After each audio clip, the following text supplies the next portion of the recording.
కర్నూలులో వినాయక చవితి వేడుకలు భక్తి శ్రద్ధలతో జరుపుకున్నారు. నగరంలోని వీధుల్లో ఏర్పాటు చేసిన మండపాల వద్ద భక్తులు పూజలు చేస్తున్నారు. జిల్లా కలెక్టర్ కార్యాలయంలో ఏర్పాటు చేసిన పరిపాలనా గణపతికి జాయింట్ కలెక్టర్ డాక్టర్ బి నవ్య పూజలు చేశారు.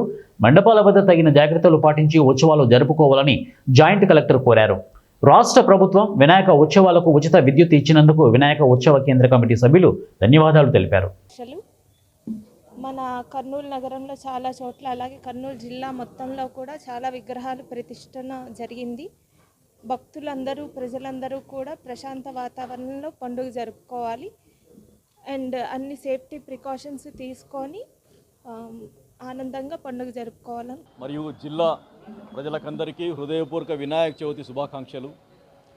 నగరంలో ఈరోజు ప్రారంభమైన ఉత్సవాలు 4వ తారీఖు నిమజ్జన కార్యక్రమం ఉంటాయి. 9 రోజులు నవరాత్రి కార్యక్రమంగా నిమజ్జన కార్యక్రమాలు ఉంటాయి. అలాగే ప్రభుత్వ ఉద్యోగులు ఈ వినాయక చవితి సంబంధించి మండప నిర్వాహకులు కూడా సహకరించాలని, ముఖ్యంగా ఈసారి విద్యుత్ సంబంధించిన